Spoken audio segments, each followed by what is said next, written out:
리 하워드라는 사람에게 어느 날 사탄이 다가와서 너는 많이 부족해 그러더랍니다. 그래서 말하기를 그래 맞아 나는 많이 부족해. 그런데 예수님도 부족한 분이신가? 그렇게 되묻자 사탄이 아무 말도 못하고 떠나더랍니다. 겉으로 보기에 사탄은 내 연약함과 부족함에 대해 하루 종일이라도 이야기하는 것을 즐기지만 우리가 그리스도와 그분의 충분함에 대해 말하는 순간 사탄은 더 이상 아무 말도 하지 못하고 멈칫하게 됩니다. 그러자 마음 안에도 변화가 찾아오더랍니다. 자신에 대해 낙심하던 상황에서 그리스도 안에서 즐거워하는 법을 배우게 되었습니다. 이제 부족한 자신에 대해 걱정할 필요가 없어졌던 것입니다. 하나님은 우리가 완전하기를 기대하지 않으실 뿐만 아니라 요구하지도 않습니다. 하나님이 우리에게 요구하시는 것은 모든 것에 충만하신 그리스도께 자신을 맡기고 그분 안에서 즐거워하는 것입니다. 우리는 자신을 의지하면서 고집스럽게 우리 내면만 들여다보고 자신의 부족함에 불안해합니다. 그런데 하나님은 말씀하십니다. 이것은 내게 속한 일이라. 이것은 내게 속한 일이 아니라 내 아들에게 속한 일이다. 그러므로 우리는 그 일에 대하여 더 이상 힘들어하거나 갈등하거나 그 일 때문에 아무 일도 하지 못하고 떨 이유가 없습니다. 모든 일은 내게 속한 것이 아니라 우리 주님께 속했습니다. 믿으십니까? 믿으십니까? 하나님 나라에서 큰 자는 유별나게 좋은 성품과 강한 의지를 소유한 자가 아닙니다. 믿음을 자신에게 두지 않고 그리스도께 두는 자들이 큰 믿음의 사람인 줄 믿으시길 바랍니다. 2010년도에 야식 배달을 하던 한 청년이 방송 스타킹에 출연해서 렉스타가 된 김승일 씨 잘 아실 겁니다. 현재 평택 합정 감리교회 집사님이신데 지금 전 세계를 다니며 찬양과 간증으로 하나님께 영광 올려드리는 삶을 살아가고 있습니다. 원래 노래에 재능이 있어서 어릴 때부터 노래를 잘 불렀다고 합니다. 고3 때 3개월 레슨 받고 한양대 성악과에 우수한 성적으로 입학할 정도로 음악적인 재능이 탁월했답니다. 그런데 집안의 형편이 갑자기 어려워지면서 어머니가 택시회사에서 세차 일을 하다가 뇌출혈로 그만 쓰러져서 병원에 입원하게 됐습니다. 그래서 김승일 씨는 입원비를 대느라 공부를 접고 생활전선에 뛰어들어서 택배기사, 휴대폰 판매원, 노점상, 선원, 대리운전, 야식 배달을 비롯해 15가지 직업을 전전하면서 하루 20시간씩 일을 했다고 합니다. 그런데 하는 일마다 문제가 생기고 심지어 그가 사기까지 당해서 1억이 넘는 빚까지 지게 되고 그런 와중에 어머니마저 돌아가셨습니다.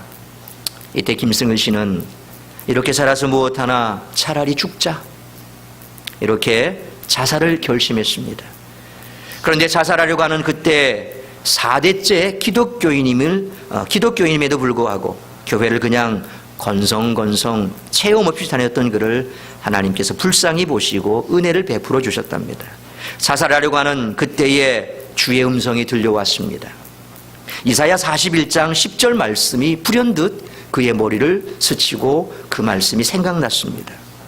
이사야 41장 10절 말씀 우리 같이 한번 읽어볼까요? 시작. 두려워하지 말라 내가 너와 함께함이라 놀라지 말라 나는 내 하나님이 됨이라 내가 너를 굳세게 하리라 참으로 너를 도와주리라 참으로 나의 의로운 오른손으로 너를 붙들리라. 이 말씀을 붙잡고 그는 죽음 직전에 낭떠러져서 마지막 모든 것을 포기하고 다 내려놓던 그 순간에 믿음으로 다시 일어섰다고 합니다. 그때부터 믿음을 가지고 마음에 넘치는 감사함을 가지고 열심히 일을 합니다. 그런데 어느 날 야식 배달을 하러 갔던 그 집에서 들려오는 음악에 감동을 받아서 휴대폰에다가 그 음악을 저장해서 계속해서 따라 불렀다고 합니다. 그 음악이 뭐냐니까 우리가 너무나 잘 아는 You Raise Me Up이라고 하는 그런 곡입니다. 이 You Raise Me Up이라는 곡을 한글로 번역하면 대략 이렇습니다. 내 영혼 지치고 피곤할 때에 근심 걱정 내 마음 짓누를 때 난 잠잠히 주님을 기다리네. 주님 내 곁에 오실 때까지 주님 날 일으켜 산 위에 세우네. 거친 바다 위 걷게 하시네. 주님만 의지할 때 강함 주네. 크신 능력 내게 부어주시네. 밤마다 노래 부르는 것을 들은 사장님이 이 김승일 씨 몰래 우리 집에 음식 배달하는 청년이 노래를 잘 부르는데 한번 방송에 나오게 달라고 그렇게 방송국에 편지를 보냈습니다. 그래서 김승일 씨가 방송에 출연하게 되었던 것입니다. 2010년 12월 4일 푸치니 오페라 투란도트 중에 네순 도르만 공주는 잠 못 들고라는 제목의 잘 알려진 그런 아리아를 부릅니다. 참 어려운 곡입니다. 이 곡은 테너 가수들도 어지간히 훈련되지 않은 가수들은 잘 못 부른다고 합니다. 그러니까 이 곡을 부르는 테너 가수들은 나 수준 이 정도 돼요 라고 그렇게 자신을 드러낼 때 이 네순도로만 이 곡을 부르지요. 그런데 정말 성악 공부를 그냥 대학 입학해서 잠깐 배운 것이 끝이었는데 얼마나 멋지게 잘 불렀는지 우리와 같은 박수 소리가 나오고 그때부터 김승일 씨는 스타가 돼서 전국을 다니며 노래도 부르고 간증을 하게 됐습니다. 인생이 바뀌어진 거지요. 한양대학교에 다시 복학해서 지난해 입학한 지 20년 만에 졸업을 했고 미국 애틀란타 조지아 정부청사의 초청을 받아 가서 찬송과 간증을 하고 명예 시민증도 받았습니다. 그의 이야기가 고등학교 교과서에도 실렸고 현재 남예종 예술실용전문학교 특임교수로 내정이 되어 있다고 합니다. 그는 이렇게 고백합니다. 이 모든 것이 하나님의 은혜입니다.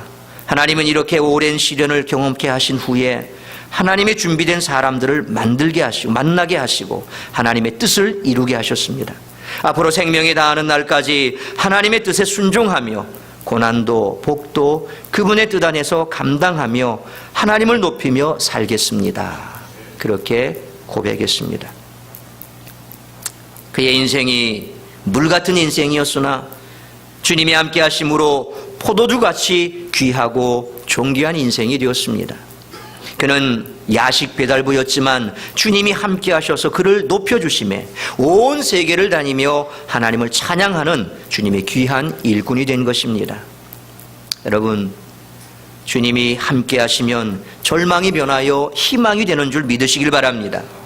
물이 변하여 포도주가 되는 것처럼 이전에 상처 입고 절망과 고통 가운데 남이 볼 때는 아무런 흠모할 것이 없는 그러한 구겨진 모습이라 할지라도 예수를 믿고 주님의 은혜를 입기만 하면 그 인생이 변화됩니다.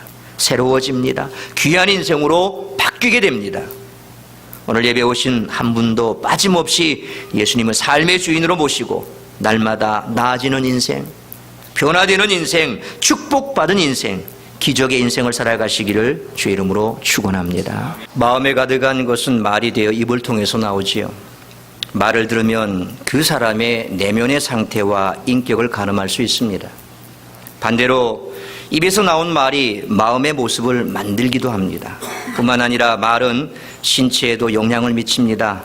최근 의학계에서는 뇌 속에 있는 언어 중추 신경이 모든 신경계를 지배하고 다스린다는 것을 정설로 받아들이고 있다고 합니다.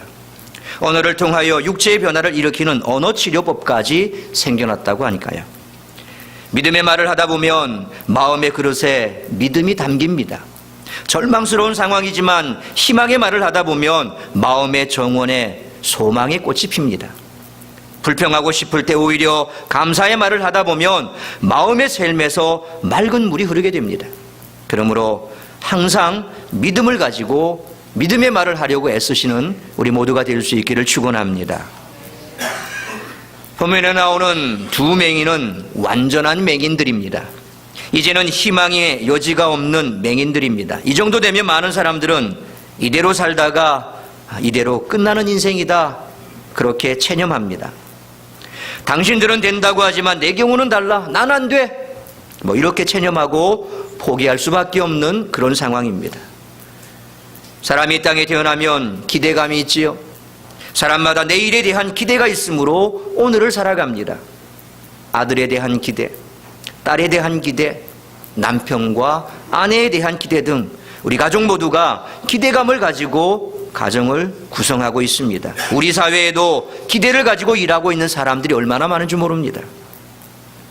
그러나 오늘 본문에 나오는 두 맹인의 처지를 보면 기대할 수 있는 형편이 아닙니다. 아무도 이들을 향하여 기대를 걸지 않지요. 저 사람들 언젠가 시력을 회복할 거야. 저 사람들 언젠가 훌륭한 사람이 될 거야 라고 기대하는 사람이 누가 있겠습니까? 아무도 그렇게 기대하지 않는다는 겁니다. 그런데 이 사람들이 사는 동네에 예수님께서 지나가게 됐습니다. 이때 두 맹인이 어떤 반응을 보였습니까? 예수께서 자기 앞을 지나가실 때 두 맹인이 보였던 반응은 매우 인상적입니다. 오늘 본문 27절로 28절 말씀 우리 같이 한번 읽도록 하겠습니다. 시작.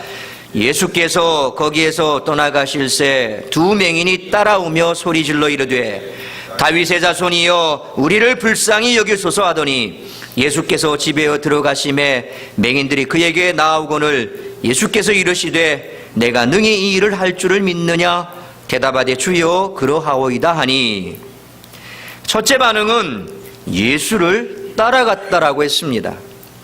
예수님이 지나가는 대로 따라갔습니다. 눈이 성한 사람이 사람을 따라가는 것 쉽지만 맹인이 사람을 따라가는 것 결코 쉽지 않지요. 그것도 많은 사람들이 예수님을 따르고 있는 무리 가운데 끼어서 예수님을 계속 따라갔다는 것은 여간 힘든 일이 아니었을 것입니다. 두 번째 반응은 소리를 질렀다라고 했습니다. 그냥 따라가지 않았습니다. 27절 하반절 보십시오. 소리 질러 이르되 그랬습니다. 어디까지 따라갔습니까? 예수님이 어느 집에 머무시는 그곳까지 따라갔습니다. 맹인이 보여준 이 모습은 오늘 우리에게도 믿음의 자세를 보여주는 중요한 메시지가 담겨져 있습니다. 신앙생활은 주님을 따라가는 것입니다. 그게 신앙생활입니다. 장애물이 있어도 주님을 따라가야 합니다. 맹인으로서 주님을 따라가는 것은 쉽지 않습니다. 그러나 많은 사람들 틈에서 그렇게 주님을 따라가는 것 결코 쉽지 않았을 것입니다. 그럼에도 불구하고 예수 그리스도를 기어코 만나겠다는 일념으로 따라가는 맹인의 이 자세가 바로 올바른 신앙인의 자세라고 하는 것입니다. 그런데 우리는 주님을 계속 바라보아야 되고 계속 그분을 따라가야 함에도 불구하고 장애물을 핑계로 주님을 따르지 않을 때가 많습니다. 이것저것 핑계 삼아 오늘은 이래서 교회 못 가요. 오늘은 이래서 섬기지 못해요. 올해는 이래서 뭘 하지 못해요. 그러면 해가 바뀌면 어떻습니까? 생각지도 못했던 또 이런 일이 생겼네요. 내년에 하겠습니다. 그러면 내년. 그래서 어떤 분이 결혼을 했는데 신혼 초에 이제 목사님이 이제 결혼해서 안정이 되니까 이거 좀 섬겨주세요. 그러니까 신혼인데 조금만 기다려주세요. 몇 년 기다렸어요. 몇 년 기다리고 나서 이제 애를 낳았습니다. 이제 조금 애기도 컸으니까 좀 섬겨주세요. 그러니까 애기가 아직 어리잖아요. 학교 졸업하면요. 학교 졸업했어요. 학교 졸업하니까 이제 좀 괜찮겠죠. 섬겨주세요. 그러니까 애 좀 더 뒷바라져야 됩니다. 지금 이제 중3인데 고등학교 가야죠. 고등학교 갔습니다. 고3입니다. 고3 졸업했습니다. 대학 갑니다. 대학 졸업했습니다. 나중에 보니까 할머니가 됐더라는 겁니다. 한 해 미루다 보니까 머리는 허옇게 쉬었고 허리는 굽어져 있고 이제 하고 싶어도 못할 나이가 된 거지요. 핑계거리는 얼마든지 많습니다. 찾아보십시오. 핑계할 게 얼마나 널려 있습니까? 주님을 따르는 것은 핑계대는 것이 아닙니다. 만약 맹인이 나는 보이지 않으니까 누군가가 이끌어줬으면 좋겠어. 그런데 이끌어줄 사람이 없네. 그러고 자포자기했다면 어떤 결과가 나왔을까요? 스티브 챈들러의 성공을 가로막는 13가지 거짓말이라는 책이 있습니다. 대표적인 거짓말 5가지만 소개하면 이렇습니다. 첫째는 너무 바빠 시간이 없어서 라는 말을 자주 쓰는 인생은 별 볼 일 없다는 것입니다. 분석해보면 바빠서 시간이 없다는 그 말이 거짓말일 때가 많다는 겁니다. 마음의 자세나 관심이 문제이지 바빠서 시간이 없다는 말은 한마디로 거짓말입니다. 시간이 없다는 거짓말을 하면 편하지요. 오늘 바쁘네요. 죄송합니다. 오늘 너무 바쁩니다. 오늘 시간이 없네요. 얼마나 편합니까? 바빠서 시간 없다는데 뭐라고 하겠습니까? 사실 우리는 이 말 가지고 거짓말 너무 많이 했지요. 그러나 이미 뱉은 말은 할 수 없지만 우리는 이 거짓말을 자주 쓰는 사람이 되어서는 안 될 것입니다. 두 번째는 지금 시작하기에는 너무 늦었어 라는 말을 우리는 자주 합니다. 지금 시작하기에 내 나이가 너무 많잖아? 이 나이에 뭘 하겠어? 아이고 이미 차 떠나갔는데 내가 뭘 하겠어? 지금 시작해본들 벌써 저렇게 시작했는데 내가 그걸 따라갈 수 있겠어? 안 된다, 안 된다. 예? 지금 시작하기엔 너무 늦었다라는 말을 우리는 자주 씁니다. 이 말은 성공을 가로막는 거짓말이라는 겁니다. 지금 시작하십시오. Do it now. 지금 시작하십시오. 지금 시작하는 것이 가장 시작하기 좋은 때입니다. 왜?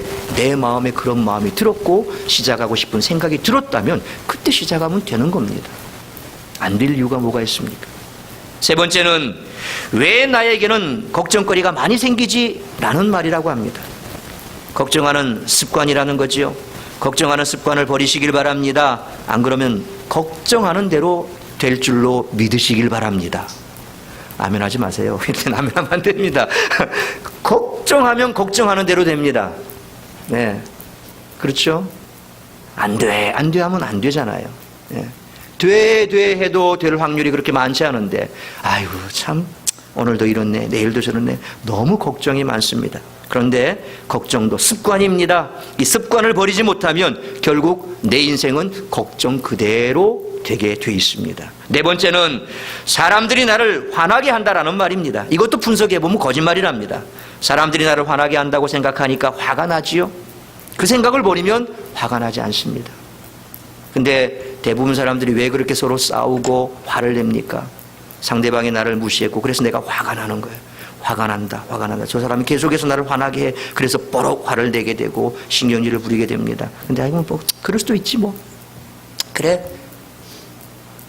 나라도 그렇게 했을 거야. 예를 들어서 그렇게 생각해버리면 화날 이유가 없다라는 거예요. 그러면 예. 그리고 여유가 생기는 거죠. 화는 내가 화난다고 생각하니까 화가 나는 거다. 그래서 한 템포 침을 한번 꿀떡 삼키고 다시 한번 상황을 정리해보면 화날 일이 없더라는 겁니다. 다섯 번째는 너무 오래된 습관이라서 버리기가 어렵다라고 변명을 합니다. 버리려고 행동은 안 하고 버리기 어렵다고 생각하면 결코 버릴 수가 없는 것이고 그 또한 거짓말이라는 겁니다. 못 버릴 게 뭐 있습니까? 버리면 된다는 겁니다. 안 될 게 뭐 있습니까? 버리면 된다는 겁니다. 그러나 두 맹인은 이 다섯 가지 거짓말에 해당되지 않는 사람입니다. 비록 눈은 멀었지만 정신적으로는 대단히 건강한 사람이라고 할 수 있습니다. 그런데 이 사람들이 왜 그렇게 소리 지르며 끝까지 따라갔습니까? 오늘도 많은 사람들이 어떤 목표를 향해 뛰어갑니다. 또 소리 지르며 가는 사람도 많습니다. 그러나 그것은 믿음이 아닙니다. 욕망은 결코 믿음이 아닙니다. 두 맹인은 다윗의 자손이여 우리를 불쌍히 여기소서라고 소리를 지르며 예수님을 쫓았습니다. 근데 이 말에는 두 맹인이 예수님을 따라갈 수밖에 없는 의도가 있고 기대가 있고 비밀이 담겨져 있는 말입니다.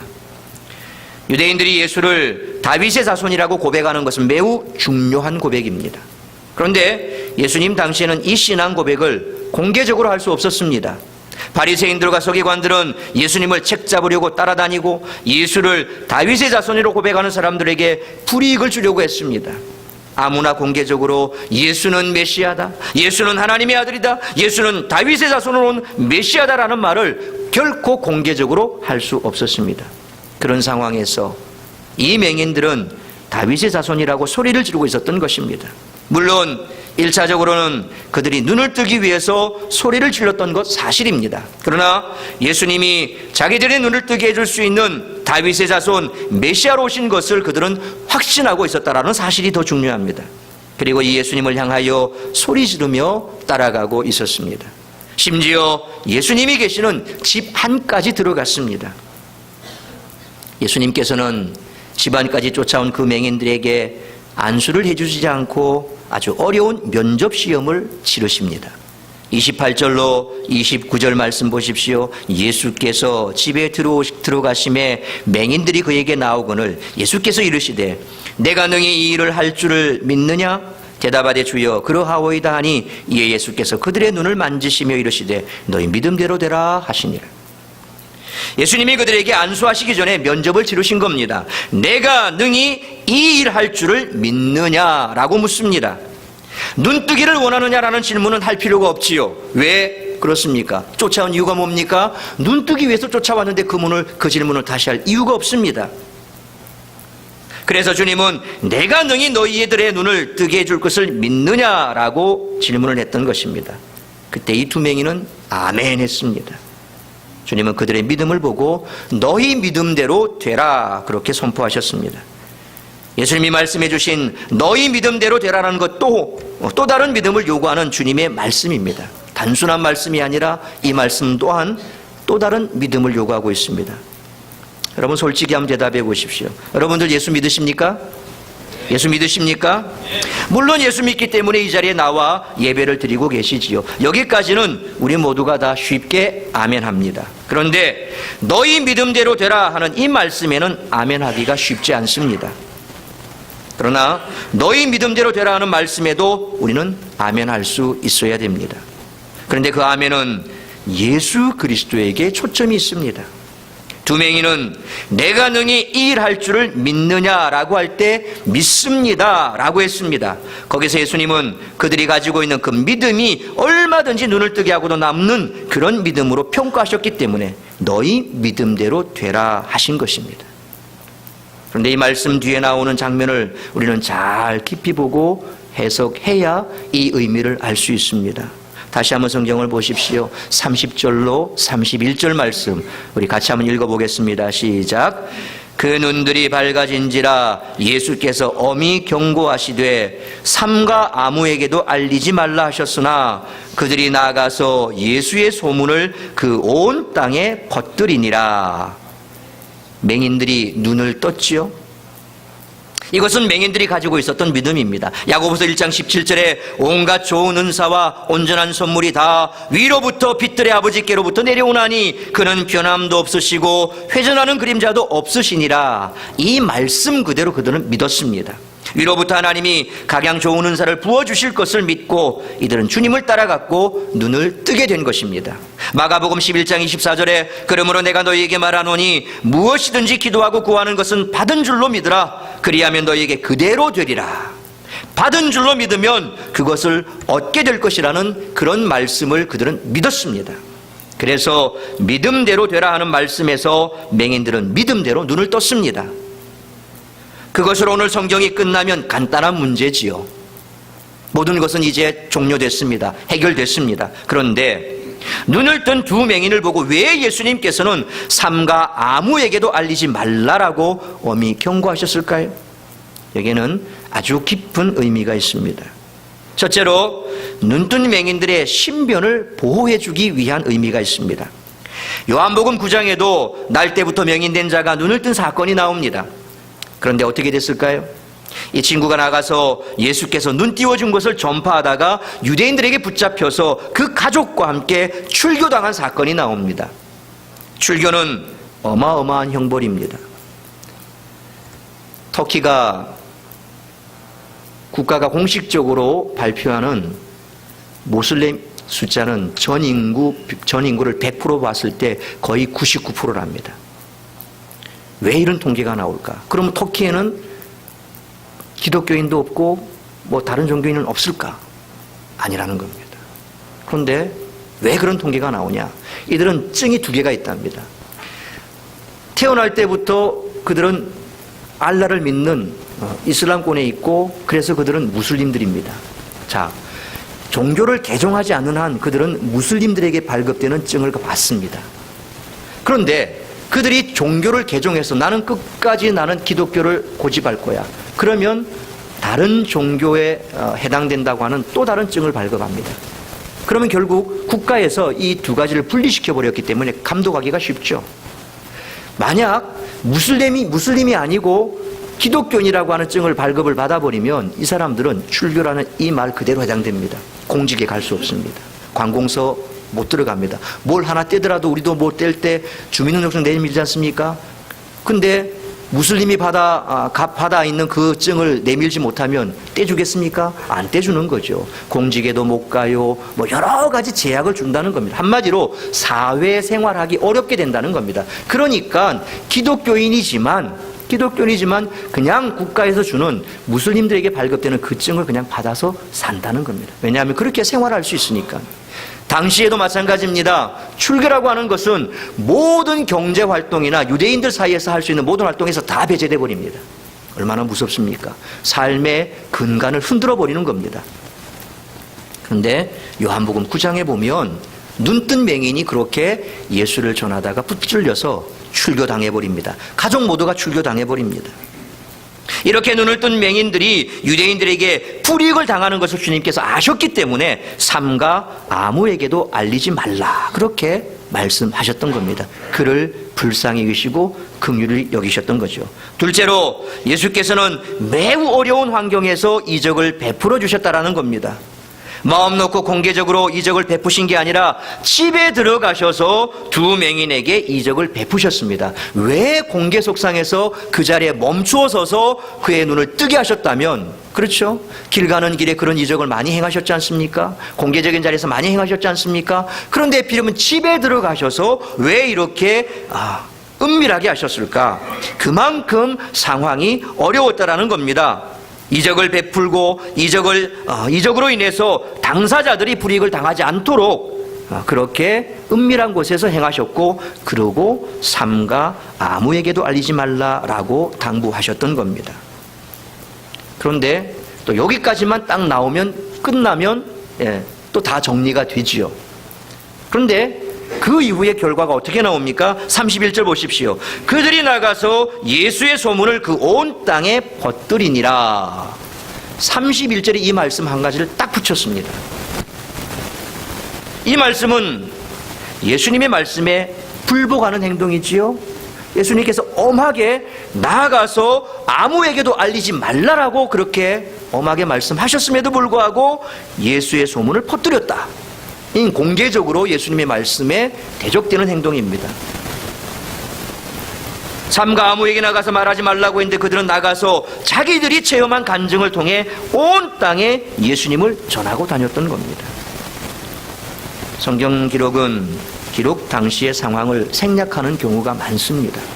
그러므로 성경의 문맥을 가지고 기록 당시의 상황을 이해해 볼 필요가 있습니다. 그래서 역사적인 자료도 우리가 많이 갖고 있어야 되고, 그래서 주석이 필요한 겁니다. 목사들이 책을 많이 보는 이유도 그런 겁니다. 이 한 구절만 놓고 보면 그냥 딱 거기에 나오는 그 말 그대로 해석해 버리면 전체 내용을 완전히 뒤집어 엎는 그런 경우도 나올 수가 있습니다. 소위 말하면 알레고리적인 해석을 할 수가 있는 겁니다. 그러니까 우리가 핵심적인 말씀을 전하고 싶지만, 그러나 앞뒤 문맥 속에서 이것이 의미하는 게 뭔가라는 것을 다 봐야 됩니다. 그래서 시대적인 배경도 봐야 되고, 그 말씀을 하셨을 때 어떤 상황이었던가, 주변에서 어떤 일이 벌어지고 있었던가, 그런 것들을 우리가 살펴볼 필요가 있다는 것입니다.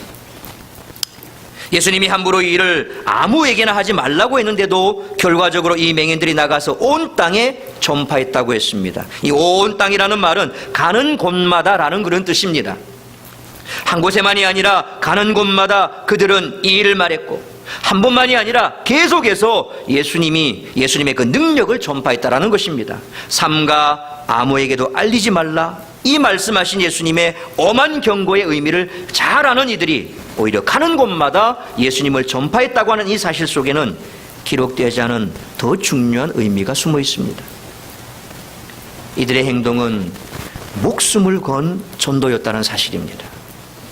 맹인들이 이렇게 한 것은 유대인들에게 붙잡혀갈 위험이 있었고, 심지어 출교당할 수도 있었으며 목숨까지 담보한 그런 행동이었습니다. 그런데도 이들이 그렇게 할 수밖에 없었던 또 다른 이유를 우리는 문맥에서 발견할 수 있습니다. 오늘 본문 31절에 그들이 나가서 예수의 소문을 그 온 땅에 퍼뜨리니라 라고 말씀합니다. 여기에는 나갈 수밖에 없는 강한 하나님의 은혜의 힘이 작용하고 있었기 때문에 이 맹인들은 가만히 있을 수가 없었던 것입니다. 지금도 북녘 땅에는 예배 드리는 사람들이 있습니다. 잡히면 다 죽습니다. 그 자리에서 죽지 않으면 다 정치범 수용소로 끌려갑니다. 실제로 정치범 수용소에서 그런 일들이 지금도 일어나고 있고, 거기에서 탈출하신 분이 증언하기를, 거기에는 용광로에 쇳물을 녹이는 용광로에 그런 데를 보내는데, 보통 우리 포항제철 이런 데 가보면 방호복을 다 입지 않습니까? 대열 복들을 다 입고 완전히 우주인 같은 그런 목장을 하고 거기 앞에서 쇳물을 녹이는 부분 앞에 가서 일을 합니다. 그런데 북한에서 그런 걸 줄까요? 예수 믿는다고 붙잡혀온 사람에게 그런 걸 줄까요? 안 줍니다. 발가벗겨 놓습니다. 그리고 앞에 거적대기 하나만 이렇게 덮어놓습니다. 완전히 발가벗깁니다. 그러면 쇳물을 붓다 보면 쇳물이 튀지요. 예. 그래서 그 사람들 보면 허리는 다 굽었답니다. 제대로 안 먹었으니까 허리는 다 굽어 있고 뼈만 앙상하게 있는데 온통 쇳물이 튀어서 몸에 군데군데 다 성한 구석 없이 그렇게 앙상한 얼굴에 시커먼 반점들부터 시작해서 흉하게 눌어붙어 있는 흉터들, 그렇게 사람들을 보면 깜짝 놀랄 정도로 마치 외계인처럼 그렇게 되어 있답니다. 그렇게 해서 죽을 때까지 거기에서 일을 시킨답니다. 그냥 일하다가 죽으면 다행인데 또 잘못하면 매맞아 죽기도 하죠. 한 번씩 나와서 정신이 훈련시키는 훈장 교도관이 나와가지고 누구라도 여기 나와서 이제 예수를 안 믿겠다 얘기하는 사람들은 내가 살려주겠다 라고 그렇게 엄포를 놓습니다. 그런데 아무도 안 나온답니다. 희한하지요. 그냥 거기서 죽겠다는 거예요. 왜? 예수 믿는다는 이유 때문에 그냥 거기서 죽겠다는 겁니다. 이들은 지금 그런 마음이라는 겁니다. 잡히면 죽습니다. 그런데 그들은 가만히 있을 수가 없었습니다. 왜요? 하나님의 은혜가 임하니까 그 은혜 때문에 가만히 있을 수가 없더라는 겁니다. 자기들에게 일어났던 기적, 그들의 믿음대로 이루어졌던 그 위대한 하나님의 능력으로 말미암아 임한 하나님의 은혜는 자기들이 시력을 찾고 팔자를 고치는 데 목적이 있었던 것이 아니라는 것을 그들은 깨달았던 겁니다.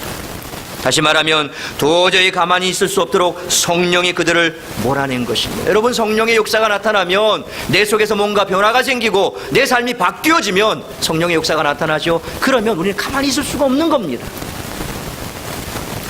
나가서 전도하지 않고는, 말하지 않고는 견딜 수가 없는 겁니다. 어떤 경우를 만난다 할지라도 전하게 되어 있습니다. 어떤 상황 속에서라도 예배하게 되어 있습니다. 땅굴 속에서도 예배하고. 터키 가면 카타콤이라는 데가 있습니다. 저도 성지순례 가서 들어가 봤는데 정말 그 좁은 곳, 미로 같은 곳, 지하 200m, 300m, 400m 되는 그곳, 땅 위로 숨통 하나 튀어놓고 200년을 거기서 살았습니다. 많이 먹으면 분비물이 많이 나오죠. 그러니까 최소한으로 죽이기 위해서 하루 먹을 수 있는 양을 최소한으로 합니다. 그리고 그 안에서 양도 키우고 다 합니다. 그리고 발각될 때를 대비해서 거기에 둥그런 돌 같은 것도 고여놨는데 돌을 막아버리면 미로 같으니까 못 찾아오고, 그런 데서 규율을 정하고 규율을 어기면 채찍 같은 데도 칩니다. 거기서 이렇게 거기 채찍 치는 장소도 있어요. 교육하는 장소도 있고 200년을 거기서 살았습니다. 뭐 한다고? 하나님을 예배하겠다고. 왜 그렇습니까? 받은 은혜가 크니까 그럴 수 있는 겁니다. 믿음은 우리의 소원 성취가 목적이 아닙니다. 예수님은 맹인의 시력을 고쳐주시는 안과 의사 하시려고 이 땅에 오신 것이 아니지요. 예수님이 이 땅에 오신 것은 메시아로 오신 것입니다. 메시아로 오셨다는 것은 영생의 문제를 위해서 오셨다는 것입니다. 예수님은 단지 우리의 육신의 문제만을 해결하러 오신 분이 아닙니다. 우리의 영생의 문제를 해결하시려고 이 땅에 오신 메시아십니다. 예수께서 메시아심을 알았기 때문에 메시아를 만난 이 두 맹인은 눈을 고침받았다는 사실에만 머물 수 없었다는 것입니다. 오늘 우리의 믿음이 그 자리까지 나아가기를 축원합니다. 내 삶의 간절한 소망이 이루어졌다라고 이제 모든 것이 끝난 게 아닙니다. 그게 시작입니다.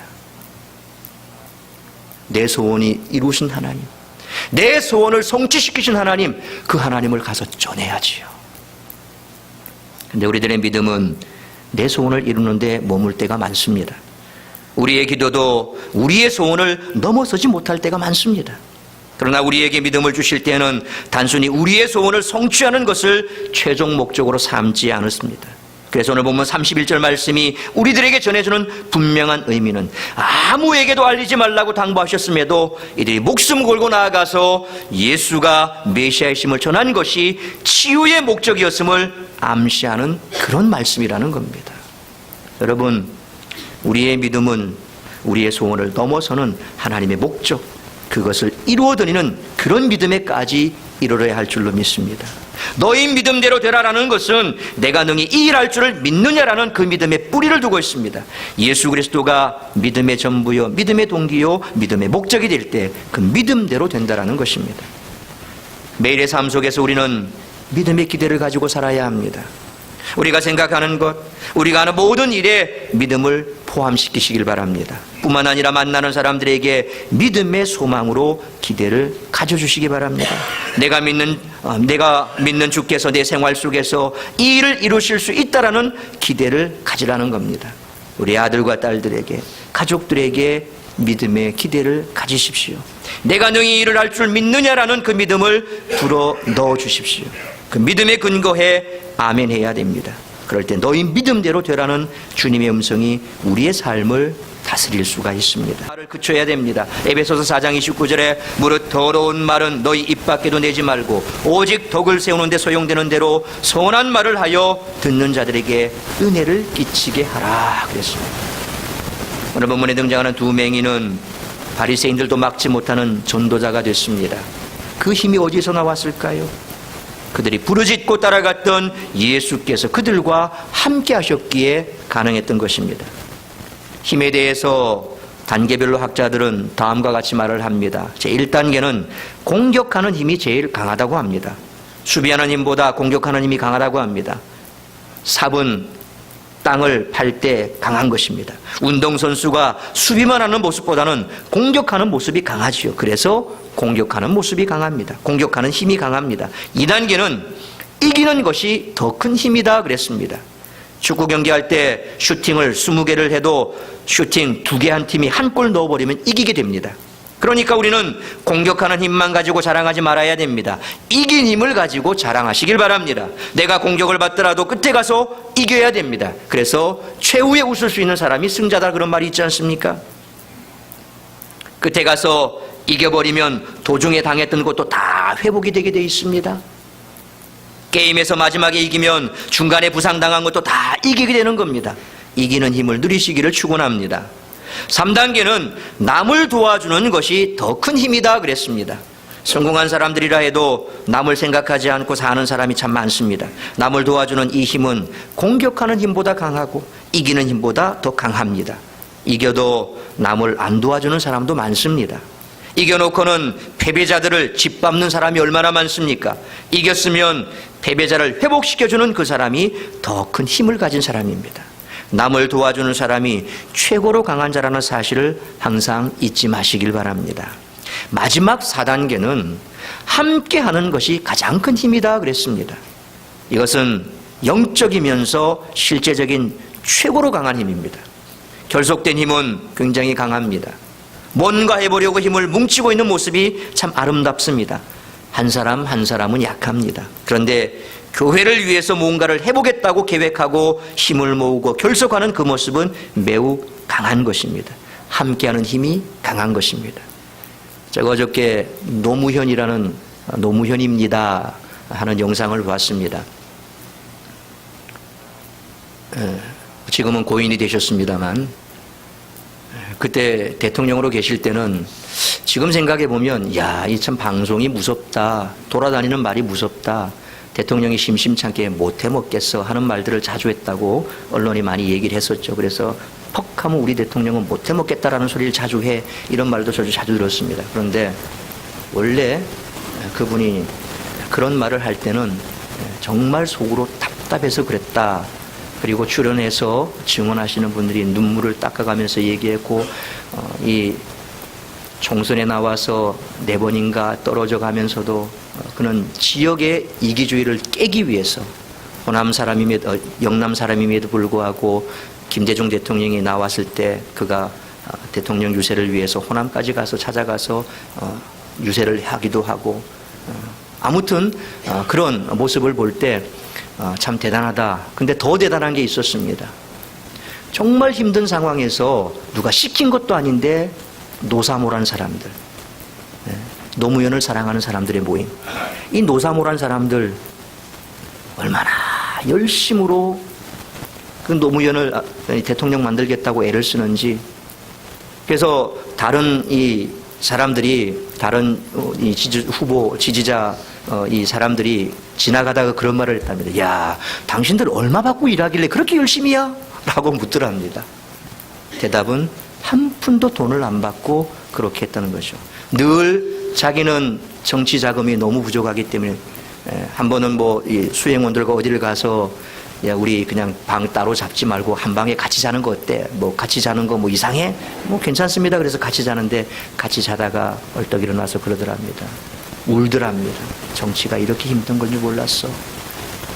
돈 없이 정치하는 게 이렇게 힘든 줄 몰라서 그렇게 막 울더랍니다. 그러니까 방을 따로 잡으면 편할 텐데 방값이 없으니까 한 방에 같이 자고, 그래서 돈 없이 정치하는 게 힘들다. 결국 대통령까지 했지만 참 안타깝게도 먼저 세상을 떠나갔는데, 장례식 날도 짱대비가 쏟아지는데, 너무 짱대비가 쏟아지니까 휠체어 타고 오신 분들, 연세 많으신 분들 그냥 거기에서 다 피를 맞고 수킬로미터까지 조문 행렬이 있는데, 그래서 조직위원들 사이에서 야, 우리 노약자들 그리고 휠체어 타신 분들 먼저 좀 조문하고 보내자. 그래서 방송을 했답니다. 여기 노약자들 그리고 휠체어 타고 계신 분들 먼저 옆으로 나오셔서 조문하고 가십시오 라고 방송을 했는데 한 사람도 안 나오더랍니다. 누가 시킨 게 아니라. 그러면서 그분이 하는 얘기가, 우리는 그분 곁에서 그분의 덕도 받지만 정말 이 사람들이 우리 노무현을 사랑하는 사람인가 보다. 이 사람들 때문에 그렇게 됐다.